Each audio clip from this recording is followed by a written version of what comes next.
Hello, once again, everyone, and we are back for another edition of Live After SmackDown Live. I am Tonya Rodgers here with Andrew M. Swift, and we are just so excited. So we're just gonna jump right in to SmackDown Live, which began Apex Predator Randy Orton.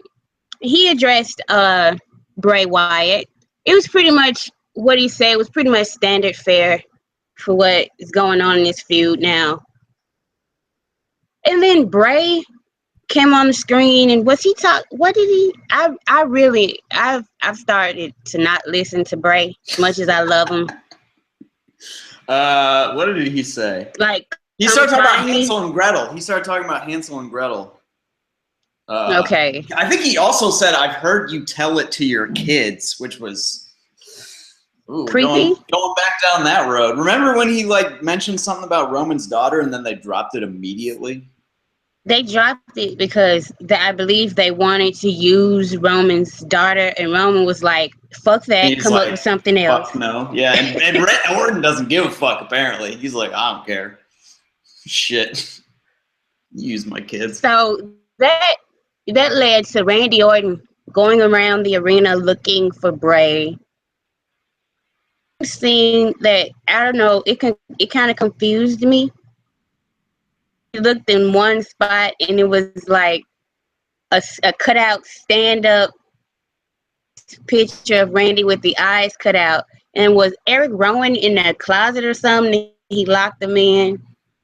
Yeah, I feel like Randy smelled him or sensed his presence or something. It was clever. I don't understand how he locked him in when Rowan was on the inside though. That was, and there was no visible lock on the outside of the door, right? Yeah. I was a little confused about that, but I was like, okay, so he locked Rowan in. So even though it looked odd, but I actually liked the whole show long thing of Randy hunting down Bray. I kind of enjoyed it. It was different. You didn't think the ending where he found him? It was different, but I don't know if I liked it or not. When Randy put on the mask and kind of went crazy. Oh, there at the end where the camera was I was like, are they botching? I legitimately thought it was a production botch at first. I was like, and I think that was intentional. Oh, it was definitely intentional. After they kept doing the laughter and the slow down shit, and it was just is Randy coming Bray or something? Is Bray in Randy's head? I don't know, but that I'm interested to see where they go with it. So and before when Orton's music opened the show, I was like, oh fuck. I was like, this is probably the one thing I didn't want to open this show with. But even they got me hooked on this story. I was just by the end I was like, what's going on here? I don't know. So we'll see what happens. I mean, Bray has done interesting things before in a bunch of different angles, and then they always turn out really stupid and he gets geeked out. So I guess we'll see how this one goes. But SmackDown has my confidence now that they'll do something that works to make both look better. I don't know. We'll see. We'll find out. Yeah, we'll see. That's pretty much where I am at it. It was interesting, and we'll see where they go. Yeah. Well, the first match of the night, so it's teaming with the Ascension. Oh my God. Beauty and the Man Beast, and American Alpha. And the Usos have new music. Yay! New music. Popped so big for that. Yeah, that was the only thing I was like, okay, they've changed them up, so now they need new music, and they gave it to them. I was so happy about that. And Life Usos, they're all thugged out with their little Jordan hats, and that they're also still going after those legs. Still, don't turn your back on an Uso if you've got legs, because it's getting got for real. Yeah, you're gonna get got. and then they're gonna put on a tequila sunrise, and you're gonna tap. The tap. You got So, no choice. how about that crowd getting hot for a Heath Slater tag?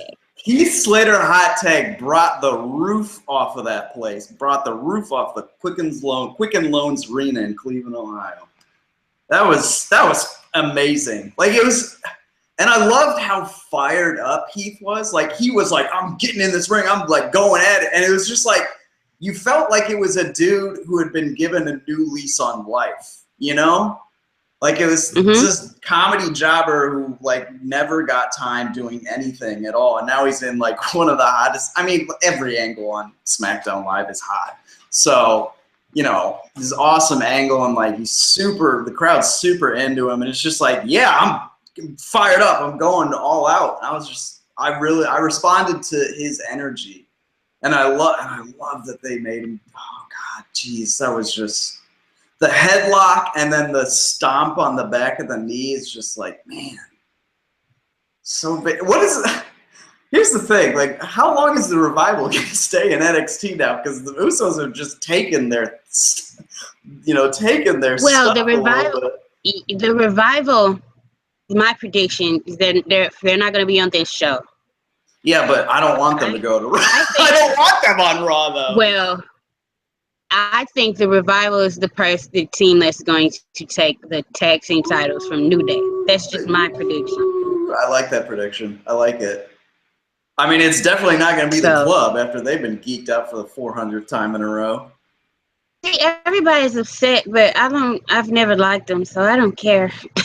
Oh, I mean, like, I'm not like upset. I'm a little surprised. But yeah.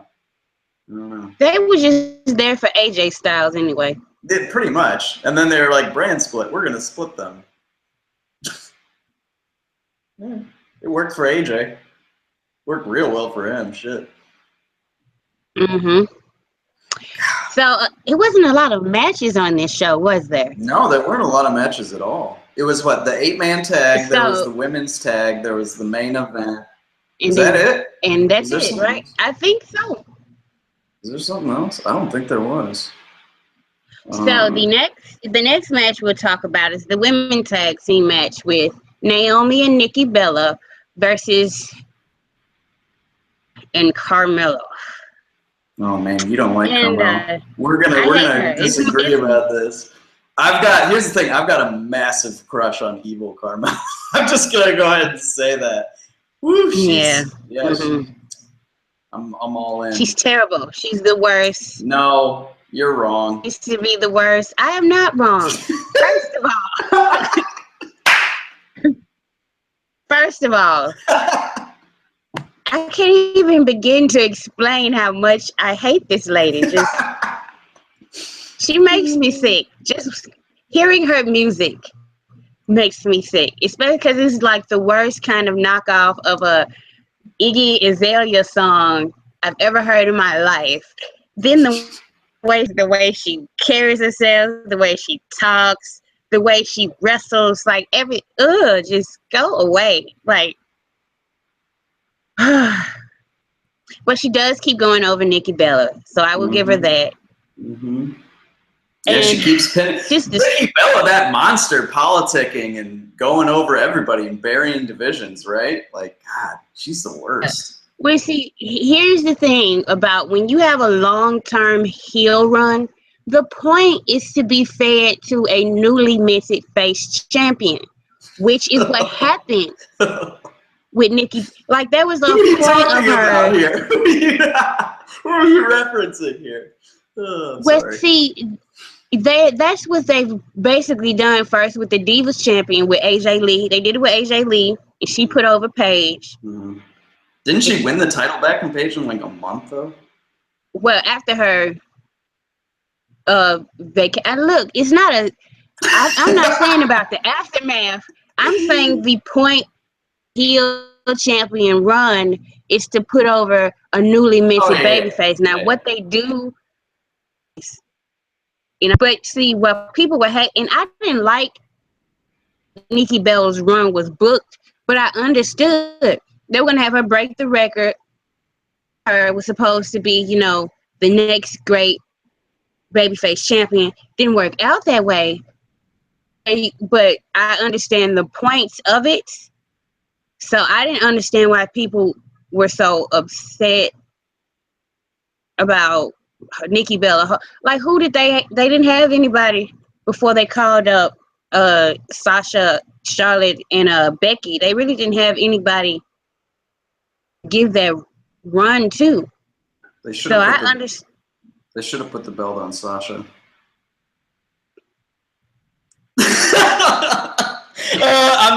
That's all. I'm not speaking anymore. Sorry. Well, no, I would agree if they hadn't have done the 3 teams thing. Oh my god. Which, like, the worst thing ever. Yeah, that did not help at all. So yeah. But I like this match, the tag team match. I thought it was well done. I think Naomi plays a great babyface in peril. Mm-hmm. Nikki Bella showing her frustration on the ropes and grabbing when she the finally tag got rope. in. Yep. I just don't like Carmella. But I'm not supposed to. You're not supposed to. You're supposed to hate her. It's okay. Yeah, it's fine. It's okay. Like, Nikki's ever going to beat her. Well, I mean, here's the thing. Nikki is going to go over her eventually, and probably in the not so distant future. So, I mean, Carm looks strong here, so they make her look good, and then they have the babyface overcome, the odds, hopefully in a no DQ match at No Mercy. But, man, I'm just... Well, see, I don't know, because, okay, presumably, because this ties into what we're going to talk about next. Presumably, Becky's going to beat Alexa. Yeah. Then who's the next heel to challenge Becky? And I think the way they're building Carmella, she's going to be next. And it really doesn't help if Nikki Bella beats her. Yeah. That's why I'm worried. Maybe. I could see that. I was thinking... yeah. I was thinking perhaps... I got 3 words for you. And they are all red. Everything. I hope Becky taps out. I hope they do it exactly the same they did in NXT. I hope Becky beats Alexa, and then immediately at No Mercy, Ava comes out. I hope that she's just like, all right, my turn now. She's gonna be done with her movie by then? I don't know. Probably not. Isn't that something? She got a movie going when on. You miss Eva Marie? Yeah. They're going to use her so well. God, they're going to use her so well. Like, look at what they've done. Well, let's talk about... Look what they've done with Carmella, who had negative heat, and now is like, people are like, fuck Carmella, she sucks. Ava Marie is like a walking heat magnet, so imagine what they'll probably turn her into the biggest women's wrestling star of all time somehow. I don't know. Well, let's talk about what happened with Becky. Okay. She was coming out to face Fleet. And before she could even get down the ramp, Alexa attacked her right at the top of the ramp, beat her up, told her that she doesn't deserve to be the SmackDown Women's Champion, that Alexa deserves it, tied her, then threw it. She's so vicious. Little person be so scary. Good gracious. Yeah, she's vicious. I loved the taking the title off Becky. I loved that. That was great. It was like just the physical act of stripping the title from the champion is a very visceral thing, and just holding it in her. Becky sold death, first of all. Becky was dead. Which was great, but yeah. Did you see that? There was somebody posted in the Daily a tweet of like a little girl who was like had a ringside seat and was like looked like she was about to cry, like presumably after that segment.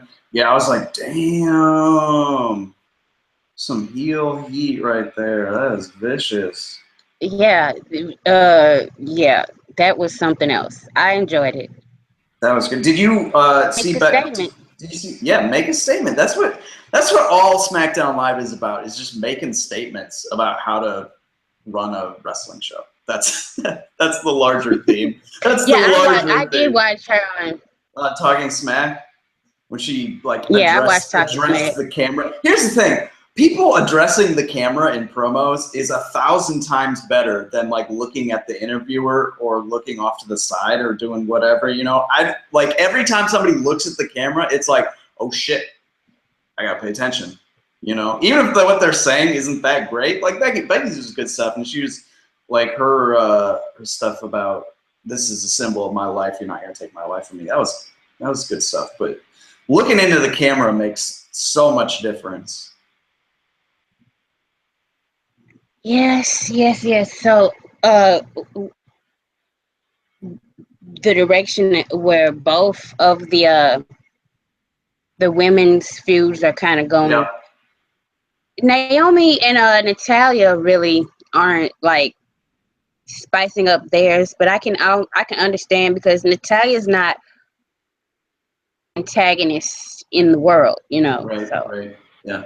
Yeah. And I feel like after No Mercy, they might like move that. They might give that program a little bit more time. But obviously, they got the title feud here, and you know, Nikki is the other big star. But you know, maybe I don't know. Maybe Carmella like hurts. You know, kayfabe puts Nikki out for a month or something, and yeah, move on. I can see that happening. Yeah, I can see that. Take a chair to her. Oh man. Yes. Yeah, that would be. Boy, I tell you, that's gonna be a great show. That's gonna be a good show. Yeah. Well, let's get to The Miz, Oh my who god. was returning to his hometown of Cleveland. And they showed before he came out to the ring him taking a picture of himself and covering up LeBron James, which was great. Came out, he was actually getting cheered, and people Oh were yeah, he was getting some chanting cheers for sure. "Hometown Hero." Actually got the crowd to turn on him in his own hometown. His parents were in the audience. He was talking, and as soon as he started talking trash to his parents, Dolph Ziggler came out. And he was like, "Look, what you're not gonna do, what we're not doing right now, is fucking with my parents." I love, like, both of them were just so great in this segment. It was just like my mouth was wide open. I was like, oh my goodness, this is good. And then when they started talking about Dolph's career, and then Dolph, like, he was talking, but you could tell like when somebody's about to cry. And it was just like, oh my, I was so enthralled with what was going on. Like, yeah. I cannot stress enough the good work, because we all know The Miz has been doing good work, but the good work that Dolph has been doing in this feud, oh my goodness, like what? And it's going to be title versus career at No Mercy. I'm torn because I don't want Miz to lose the title, but I don't want Dolph to leave either. Yeah, and you know, I was thinking about it, and I like. For when they first did that, when I was like, oh shit, here we go, title career, I was like, okay, how do they get out of it? But I feel like they're going to go through with it. So I don't know, maybe is Miz losing the title? I don't know. But I don't want him to lose the title. But Ziggler's putting in Ziggler would be the most interesting person on Raw right now. So by a long ways. Other than the best professional wrestler in the land, Charlotte. I mean, clearly I forgot about her. But I don't, like a retirement angle where somebody retires. I knew there was like, you can't go to Raw, you can't go to NXT. Is like Ziggler going to work the bingo halls? Is he going to work Evolve or something? Like, I don't, man. Because he has more time on his contract. Yeah, didn't he sign like a 3-year deal last year? Yeah. So he's got time. I didn't like, so here's the thing. I can buy both results at this point, you know? Like, I don't know what they're going to do. Yeah. I literally, and like the whole time we were like, all right, The Miz is not dropping that title forever. You know, like we've been saying this until someone comes up and, you know, blah, blah, blah. But now I'm just like, I don't know. Are they going to have him retire? And I loved that it wasn't just that Dolph would retire. It's that The Miz would get to be the one to retire him. That's why he was so into the idea. He's like, I get to be the one to end your miserable career, you know, like, oh my God. And the fact that they're both from Cleveland, both their parents were there. That might have been like the best wrestling segment of the year. It was really good. I don't know. That was awesome stuff. I can't say enough about that. Yeah, we're just edge of my seat. This is the problem. I know, right? It's like edge of your seat. It's like, this is the problem. We just glow. Like, we're like Naomi when we talk about Talking Smack. It's just glowing. all it's the truth. We're just like, God, that was great. That was great. I loved it. Oh, man. Well, the only little spot on the show continues to be Kurt Hawkins. And good God, he's going to have a match next week. Oh, did they say he's going to have a match? I tuned him out. He said that next week that he's going to have a match. Oh, well, that's unfortunate. It's weird. I think he's going to be a comedy jobber. Yeah. I hope. You know what? It would be great if Baron Corbin and Baron just kills him. Just murdered and dead. On site. It would be great. I'd pop for that. Absolutely great. I'd pop for that. I would pop for like Kurt Hawkins having one match getting squashed by Corbin in like a minute, and then Corbin like murdering him, continuing, and then Jack Swagger making the save, obviously. And then for Kurt Hawkins never to have another match on SmackDown Live and just go back to doing his weird vignettes, and that's it. I would start popping for that huge if like he went 2 more months after his first match, just every week having 30 seconds, and that was it. Like that would that would get over with me massively. Yeah, I just you hear that, Brian Ward? Please tell me you wrote that down. Well, I guess we can get into the main event of the evening, which saw the WWE World Champion AJ Styles defend his title against former champion Dean Ambrose, with the former face who runs the place, John Cena, on commentary. Oh my God. Cena's a good talker of the commentates. Because he put over Dean Ambrose's gimmick way better than even Dean Ambrose has. Oh, way better. Way better.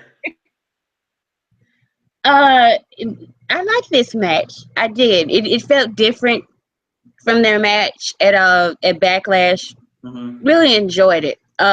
It seemed a little bit more frantic. Yeah, Dean's strikes were more on point. I noticed that. And he didn't he didn't do his like thing off the turnbuckle, like his hop across the ring thing. He didn't do that, did he? I don't think so. And he tried the rebound clothesline, but that got countered.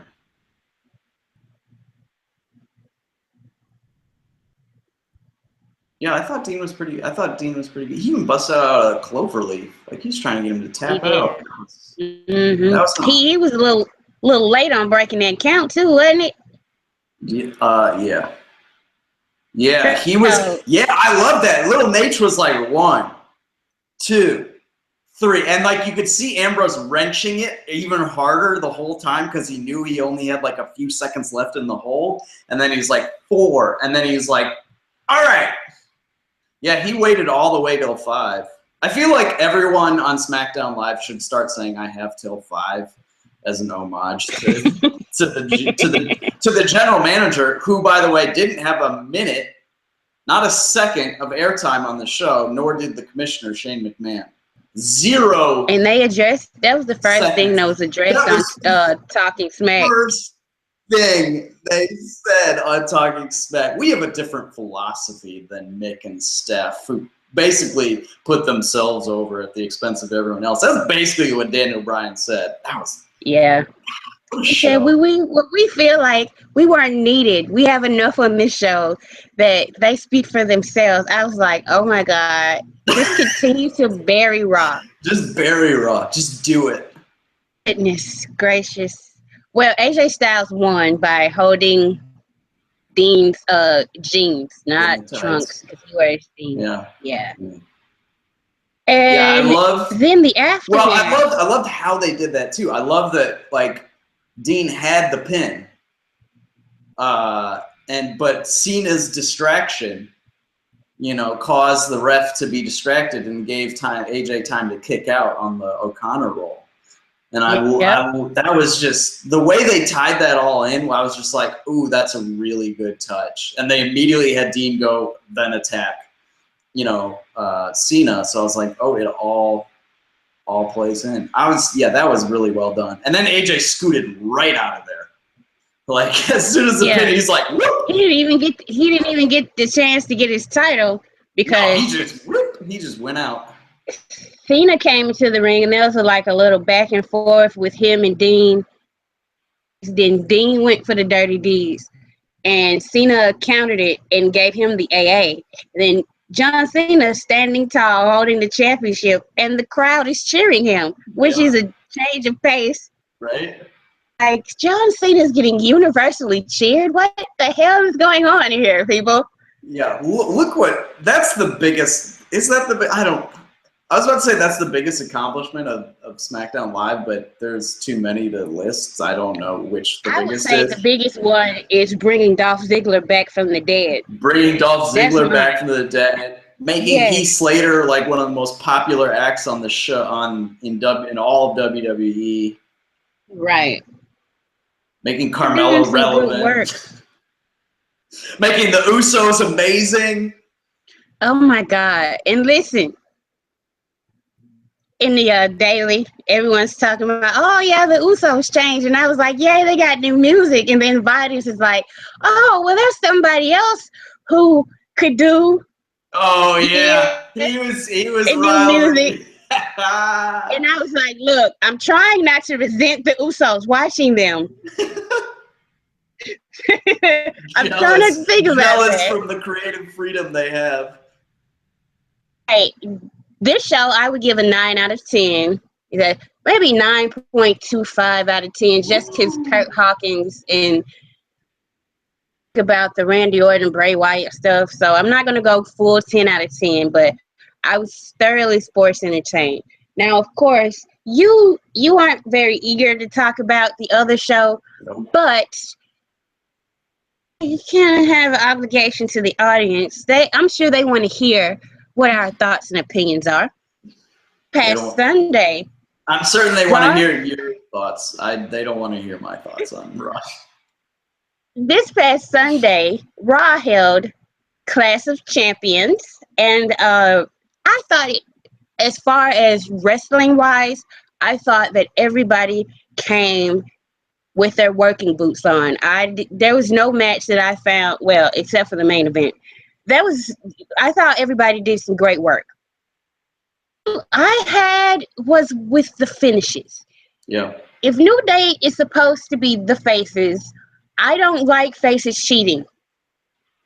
Because they were just getting their asses handed to them and they cheated. And that's not a face. Like, I can understand, like, if the heel tries to cheat first and the face is like, fuck it, if you're going to play dirty, then I'll play dirty too. I don't have a problem with that. But they just outright cheated. That I don't care about them beating the club. I just didn't like the way that happened. I saw some people that were down on the cruiserweight match, but I liked that they're trying to show that there's more to cruiserweights than just flippy shit. Mm-hmm. And I liked the psychology of that match with TJP Kendrick. I'll say it all the time, put the Universal title on the Brian Kendrick, because he would actually get over the importance of the title. Mm-hmm. Nobody's getting over the importance of it's not about in the title program, it's not about the title, it's about who Triple H approves of the most. Yeah.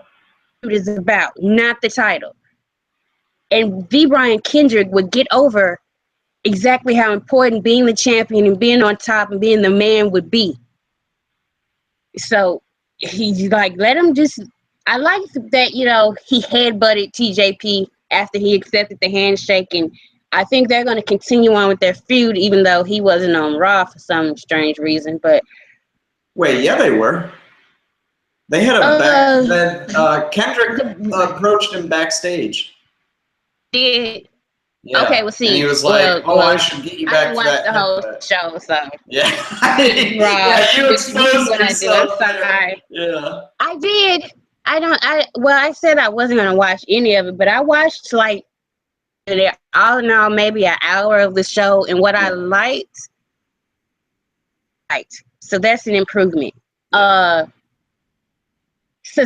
and Sheamus, like people have like I don't know why there should have been a resolution to the best of seven. Like, come on, get real. People weren't that damn invested in their best of seven, and they actually are growing a story out of this. When the alternative was okay, either Sheamus wins and he challenges who Roman Reigns, which nobody fucking wants to see those two again. Nobody wants to see them face each other again. Yeah. And he was gonna lose, or you have Cesaro win, and then he faces Kevin Owens, and he's gonna like. I know people are like, well, this means they're never gonna push Cesaro as a singles champion, right? Singles push, they aren't. Some sort of push because he is talented. There's a story there. They can play off the dynamics. I'm not saying that it's going to be great, but there's a chance of an interesting story now that Mick Foley has tag team partners than the alternatives. That's my opinion.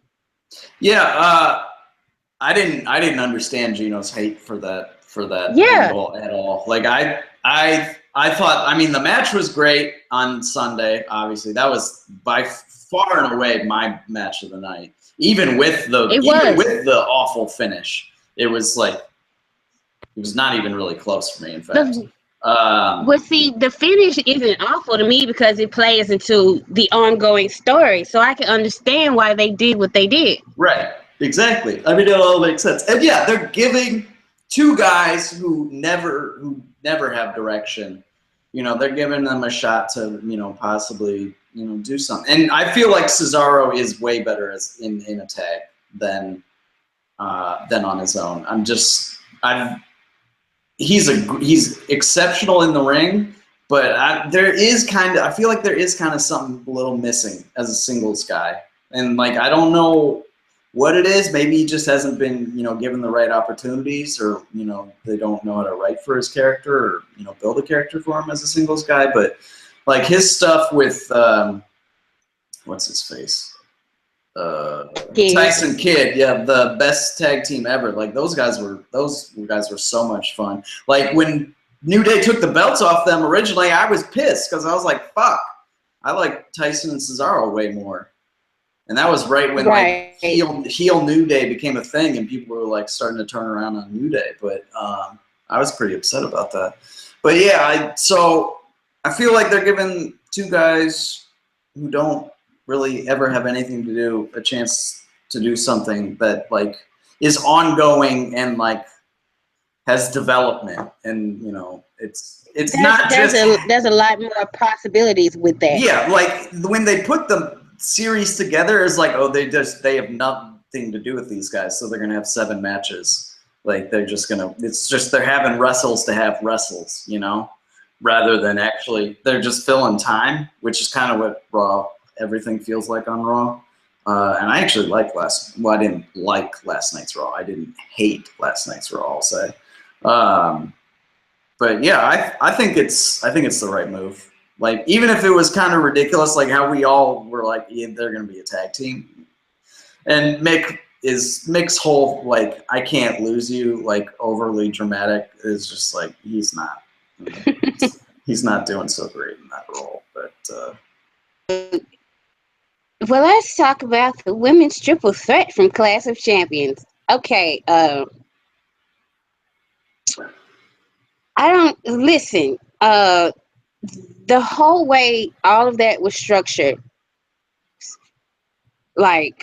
Dana Brooke is outside the ring. She's getting involved, and they even had a part before the whole pay-per-view started where Sasha gets in Dana's face and says, look, if you get involved, I'm going to take you out. She gets involved. Sasha, other than kicking her once while she was in a bank statement, didn't do anything. Bailey. Grab Bailey out of the ring and beat her up outside the ring. Bailey gets up. Bailey doesn't go after her. That makes no fucking sense to me. None whatsoever. It's and then Charlotte is just kicking both of their ass by herself during the match. So it's just it was structured to make Charlotte look good, and that's it. And I feel that's a problem. It's a serious problem, and they need to rectify that. Like seriously, she looks way too fucking strong. Like the only person on Raw who looks like they have a chance to beat Nia Jax is the heel champion.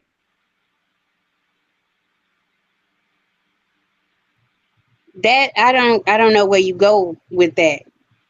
Like, why should I take either Sasha or Bailey as a threat when Charlotte can beat them both up at the same time?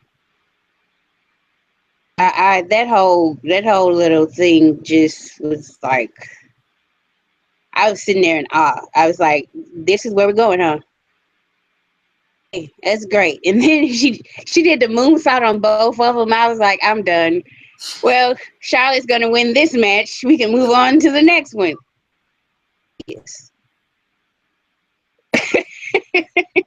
I have no words for. You got words. You just. I'm just not saying them. I'm just not saying them. It's so true. It's so true. Yeah, they've made the whole point of being a heel is to get the beloved babyface over, and Charlotte's entire reign has just been pushing babyfaces down to where the point where when they do win, if they do win, it matters less because it's well past the point where it's like, oh, I want the catharsis of the babyface overcoming and winning. It's gotten to the point where it's just like, just fucking take the title off her. Like, that's where we're at, you know? Like, having her retain at Mania was unbelievably stupid. Like, given the direction of the division since then, it was just one of the dumbest booking decisions of the year for the momentum and the women's revolution that it killed, basically. She's the only one. She's the only one who character development. Yeah. All right. Okay. Now. Oh shit. All right. So all you people, that's never good when you start with that. Who are out here saying, "Oh, Sasha sucks. She's a terrible promo. She's got no character. I think she's terrible. Charlotte's the best. She's got the best character. She's the best talker." Realize something.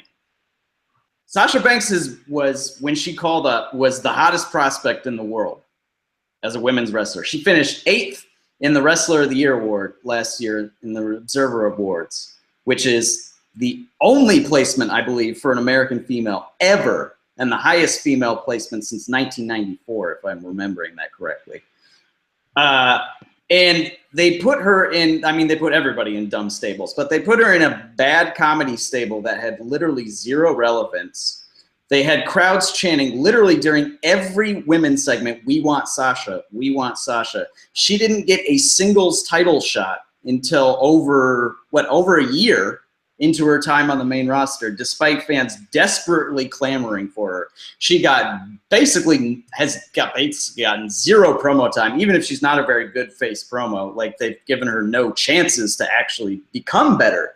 Charlotte has had an unbelievable amount of time to build a character and is the only woman in the division that has had consistent stories. Becky had a story with a month, which was because she was paired with Charlotte.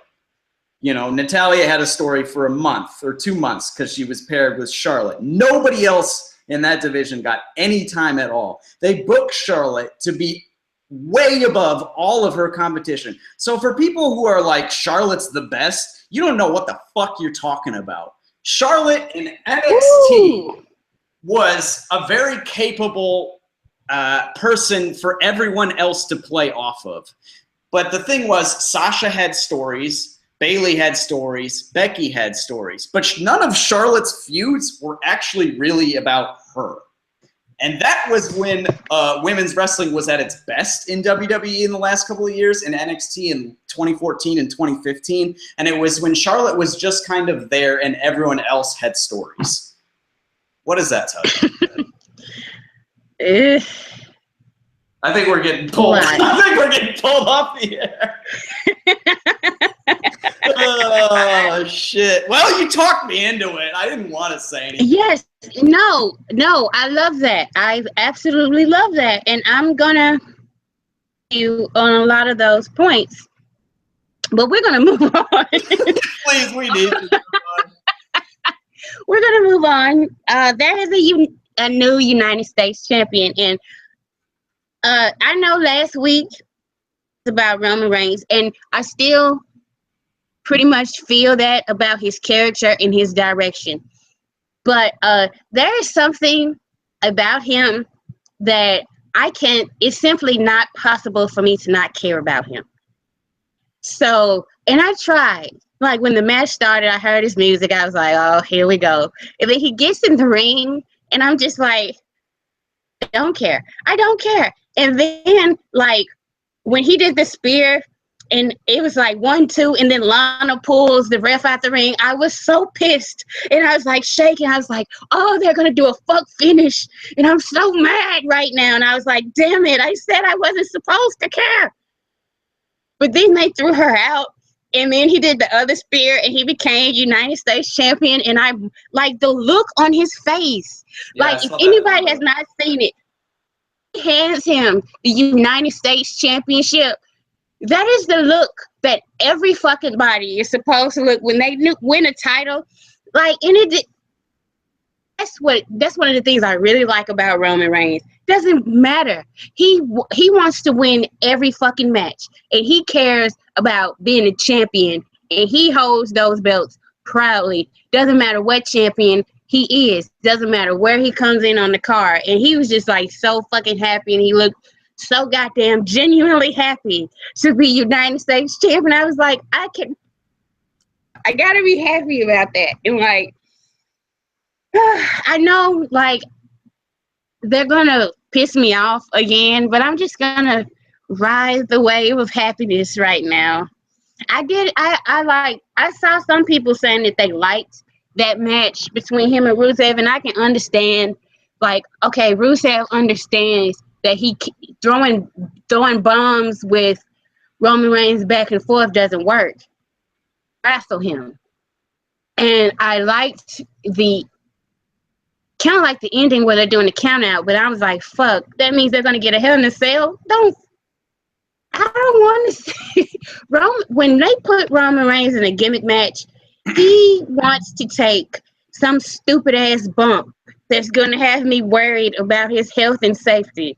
So I don't like when he does gimmick matches, but I can understand because, like, the crowd with those two, they're rooting for the violence. So when Rusev gets the chair, the crowd's like, yes, yes. When Roman gets the chair, the crowd's like, yes, yes, just kill each other. And, like, some people care what the feud started about, but I don't see a right and a wrong. They're just two assholes beating the shit out of each other. And, like, it's not the main program. So I don't care about shades of gray or anything. Just let them beat the shit out of each other for the title. That's cool for me. It's not the main event. It's not like the driving narrative of the show. So I'm cool on that. But, like, unlike the main event where you have a guy who's supposed to be a face acting like a heel, then you have a guy who's supposed to be a heel, and he's doing everything to get the crowd to laugh and pop and think he's cool. And that's Kevin. Like, I love Kevin Owens, but be a fucking heel. And cute, and have people say, oh, ha, ha, ha, that's funny.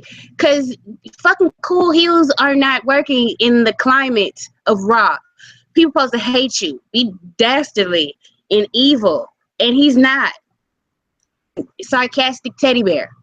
Yeah, he's doing he's like mocking Enzo's dance on the apron or whatever, and the crowd like laughs. He's trying to be too cute. He's too cutesy with his stuff. He's being a little like too indie, if you know. Yeah. Too PWZ a little bit.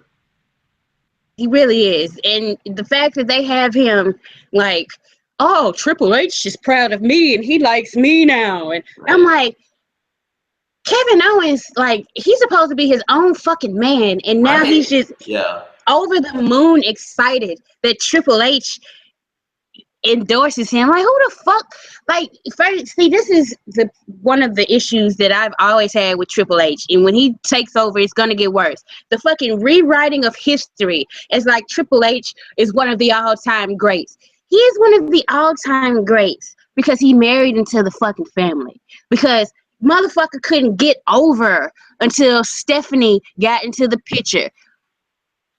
When he was in DX, always the least over motherfucker in his faction. X-Pac was more over than his ass. Okay, thank you very much. And then he killed all the heat X-Pac had, which this is just a personal resentment. Pac and Kay were doing great as a fucking odd couple tag team, and because Triple H knew he couldn't get heat on his fucking own, he had X-Pac turn on Kane and join DX. That's where X-Pac heat started from. It's a lot of shit that I like as Triple H as an executive, but when he is an on-screen character, I just cannot do him. Can't do him. And the whole thing where Mick, it's like, I don't blame Stephanie for reading him for filth. That's her husband. What is she supposed to do, divorce him? No. So him coming to pick her up, that don't mean shit.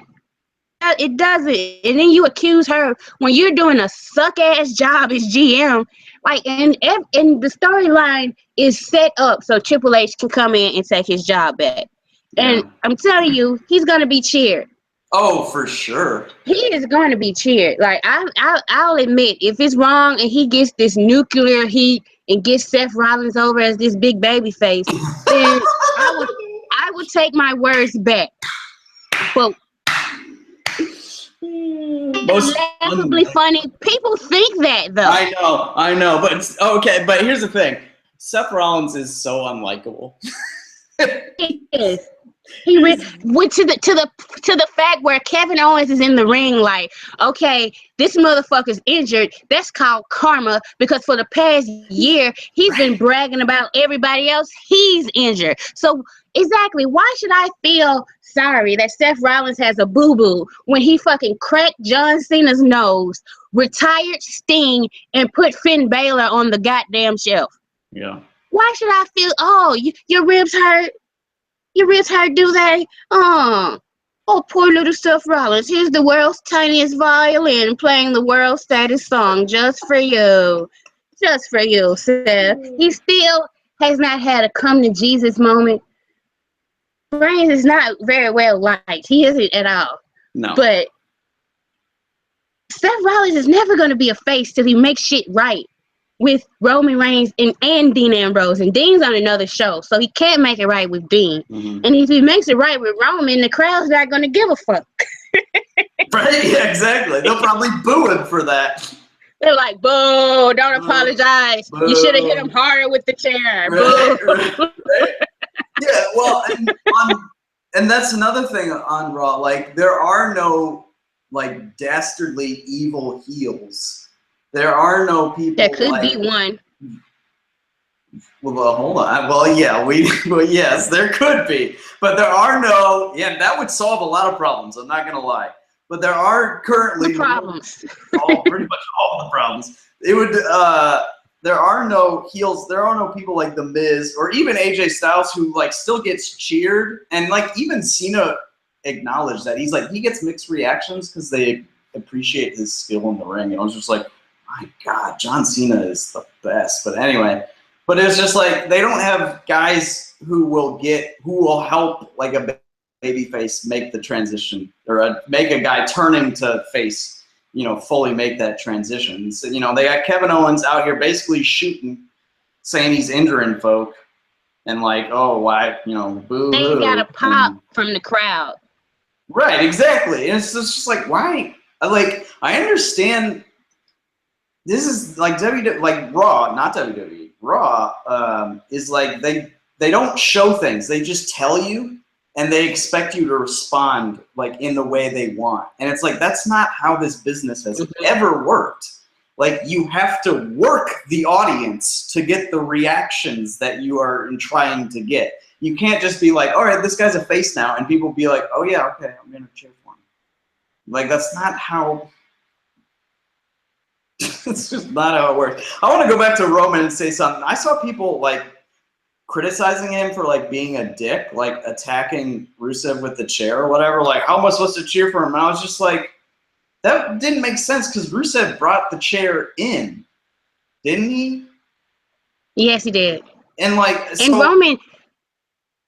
So I didn't understand the criticism of Roman, like, oh God, I can't believe Roman was doing that. I was just like, but. And it could have been worse. Like he actually sat down and stood over him like, you up right now. Yeah, he sat down over him and just clowned him like, oh look, I'm just sitting in the fucking chair. I don't even need to hit you with it. And then I'm gonna hit you with it for good measure. I actually really like that segment. Actually, that segment turned me on Roman. I was like, all right, okay, I'm digging this. Well, actually, you know what? Rusev might be able to get Seth Rollins over as a face, but Rusev is working with Roman. So, oh, man. Raw sucks. You just had Roman just turn into a fucking monster and kill everybody. You could have like at least 2 or 3 baby faces that the crowd could get behind. Like if he just fucking snapped. Well, I don't know because people like it when he snaps. Yeah, but I mean they have to have. I feel like. Well, they shouldn't have turned Seth because he's not a likable face. They should have turned Kevin Owens. They should have had him. Yeah. I mean, even like with the title take, they should have had him like come out the next week and be like, "Well, this was nice, but fuck you. So I'm gonna be my own guy." That would have been right. But that would have been great. And like they've totally murdered like the whole prize fighter, I fight for my family character. Like he hasn't said shit at all. Like, yeah, I bought into Triple H's shit because it'll make a better life for my family. Like they could at least have worked that, but they haven't done that at all. I was just. They're more concerned about him and Jericho being friends. Oh yes, that's another thing that I really want to make sure I address. Chris Jericho sucks in the ring. Yeah. I felt so sorry for Sami Zayn because Chris Jericho was out of position for a lot of shit. Spot on everything, yeah. He fucked up 2 different DDTs in the match. It was like Sami Zayn trying to wrestle Chris Jericho. I don't give a fuck. Let's just get to the finish where I go over you for no fucking reason. Yeah. Like, how dead is Sami Zayn? His character so is this guy hates Kevin Owens, but if you want to find out why, go back and watch it on NXT. Yeah. Yeah, Sami Zayn has no character. God, my God. I can't believe how badly they botched him. Like. And he's actually like somebody in the crowd, like a good underdog. And I'm sorry, people have the wrong idea of an underdog. No. Somebody who loses all the time. Oh boy, here we go. Underdog is somebody. The underdog is somebody who's not expected to win. That doesn't mean that they have to lose all the time. That means that they're not expected to win. Those are 2 different things. So you don't have to lose and beat somebody into the ground for them to be an underdog. WWE is so obsessed with big guys. Just because you have a different look or you're a different size or you wrestle a different style, you can be considered an underdog. You don't have like underdogs don't win all the time, but Daniel Bryan wasn't. He wasn't just losing fair and square in matches. He was getting cheated. So SmackDown Live is great though. I feel like when we like end our show talking about Raw, and then I like go to give SmackDown a grade, it like raises my grade because I'm just like, God, that was awful. And then I think about SmackDown, I was like, God, that was so much fun. It's just like, I mean, like it was already gonna get a pretty high grade. I don't know what I'm gonna give it, but we'll see. Yeah, this is just an awesome show, and I'm sorry, like people who are like Raw 3 hours kills it dead. Well, SmackDown and Talking Smack is 2.5 hours, and it's a trillion times better show. So, and like I get that Talking Smack is a different format; it's network only, but they could try something with Raw. You know, they could try doing something different instead of running 3 hours of a show that they can't run, you know, that they can't run effectively. So I don't know. Like SmackDown tries stuff and it's basically succeeded on every, has there been like a big failure in SmackDown? Like it will be once Curtis Hawkins is that gets a into the big ring. failure though? I don't even know if that's a big failure. He just gets 30 seconds. Like it's just something that like every time it starts, I think it's actually a commercial. And then I'm like, oh yeah, this is part of the show. It allows me to go get like a drink of water, you know? SmackDown, they've pretty much, everything they've tried has worked. Right. And worked like, in a big way. It's a really good show.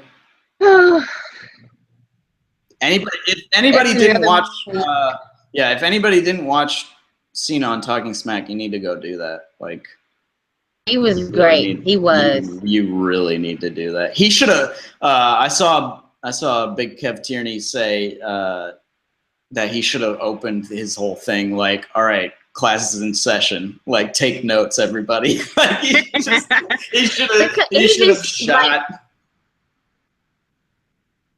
fiery, passionate promo that Dean did on Talking Smack last week. He just killed every single point that Dean made.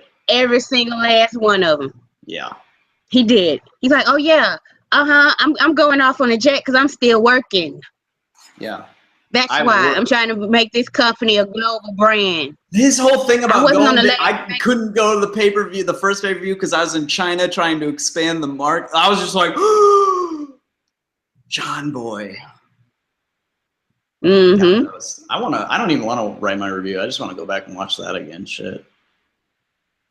I just put a link to that, like link to the network, like timestamp, and be like, go watch this. Yeah, I think you can do that though. Yeah. Well, this has been another great show. Of course, for me, I'm not one of those people who just like Raw sucks. I didn't watch it. I keep giving it a chance because there's so many people on that show that I like, and I can't give up on them. And so my hope is that both shows get better, because it seems like if Raw is bad, people don't tune in to SmackDown. It's not like mutually exclusive. The WWE as a brand is kind of tainted. So if somebody think, well, Raw sucks, I'm not going to even bother with SmackDown. So they're not going head to head. Raw needs to get better. So maybe it'll put more eyes on SmackDown Live. That's my theory. I want both shows. They could be done but still be compelling. And just the big thing that kills the show is that the most important people don't wrestle. Yep. You got anything to add before we mosey on up out of here? I think they did reference Cesaro a couple of times on Talking Smack as well, so they might be trying to work like a trade angle. And I think it's funny how like all of the angles, like inner show, like show stuff, like Swagger's like leaves Raw and comes to SmackDown and calls it like the land of opportunity. Like John Cena tonight was calling it the land of opportunity, and it's like the Cesaro tease of like, oh, Daniel Bryan tweeting at him like, we could use you on like implicitly saying we could use you well on SmackDown Live, you know.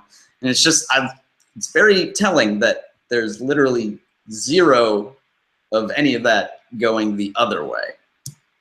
Yeah, it is. But Raw's the flagship show for some reason. I know, right? It was first. That's why. It was first. That's pretty much it. Yeah. That was that's us for this week. Hope you enjoyed the show, and we will see you guys next week. Bye bye.